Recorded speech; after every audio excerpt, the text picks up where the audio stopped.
Welcome to another Chef Knives to Go quick look product review. I'm Steve Gamache, and what we have this time is the Kaneshige Aogami or Blue No. 2 Gyuto 210mm knife, and this has the bog oak kind of semi-custom handle from Isaiah Schrader Knife Works. The core steel on this, the construction is 3 layers, and that center hard core cutting edge steel is Aogami or Blue Paper No. 2 reactive high carbon steel. Heat treats around 61, 62 Rockwell on that core steel. The construction is a soft stainless cladding on either side of that core steel for support, and that cladding looks like it does come up over the top of the spine as well.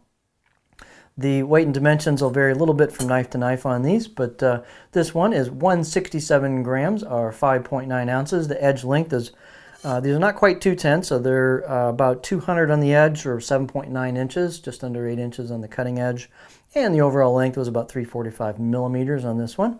Spine thickness, these are fairly thick knives and they're pretty stiff, so this is about, I measured about 3.3 millimeters above the back of the heel, and then it went down to around 2 millimeters halfway down the blade. And you've got a little bit of taper thinning out the tip, but most of it comes from the grind. And you can see, so they've got a fair amount of meat as you go all the way to the tip, and the tip's not super skinny, but it's pretty thin as it gets towards the grind. These are fairly stout knives, and you can see what the choil shot looks like, and also a little bit with the edge profile there. The blade height is 47.1 millimeters, and the neck's a little bit wider, but you still have a lot of clearance there for the cutting board. The handles are made out of bog oak. They're octagonal, and they've also got a maple spacer and a blackwood ferrule. And you can see one of the cool things about the ferrule is they have slimmed it out and tapered it towards the knife blade. So it's a neat look, and it feels really great in the hand with a pinch grip. It helps that handle kind of disappear in your hand. And the construction of the handle is just top-notch. Beautifully done, super smooth, just nicely crafted all the way around, very consistent.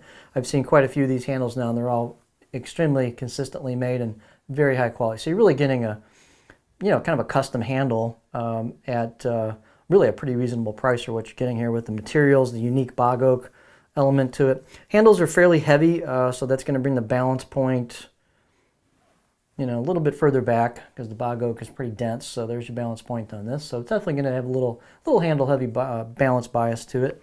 The look at the blade, let's take a look at it. It's kind of got almost a machine finish type scratch marks on the final finish to it.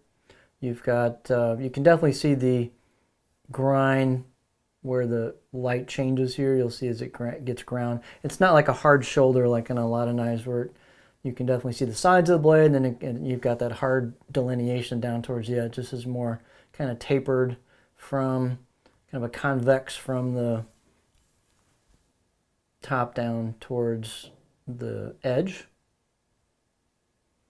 You do have a hand engraved or chiseled kanji on the right side of the handle.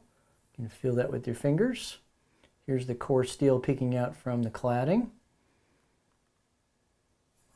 That's the right side of the blade as you'd be holding it, using it. This is the left side of the blade.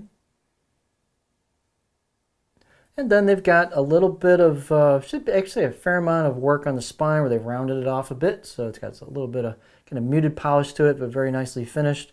And then they've finished off the corners of the edges of the choil into the neck nicely, and a little bit of kind of polish or kind of finish on those. So it's very nice fit and finish. I'd say this was a 6 out of 10 on the scale of sharpness, and it's quite stiff towards especially the back half of the knife. Really the entire blade is pretty stiff, so it's got a nice confident feel to it. What else here? Cutting board profile. Let's take a look at it. So here's the edge profile. You've got a fairly aggressive belly, a fairly high tip on this. So not a lot of flat, a little bit of flat towards the heel, kind of flows into that. And then I can get nice and high on a rock here. So you've got a fair amount of belly towards the tip, kind of a gentler belly in the back half, and a little bit of a flattish, but not fully flat area towards the back third or so of the blade. Definitely this thing will rock very nicely not a pure chopper, but you can do a lot of other techniques with it. So it's just a pretty good all-around profile. So it's an interesting blade with a seriously upgraded handle on it. It's a cool package. So let's see. That side looks better anyway. There we go. So this is the Kaneshige Awagami or blue number 2 Gyuto 210mm knife with the bog oak handle.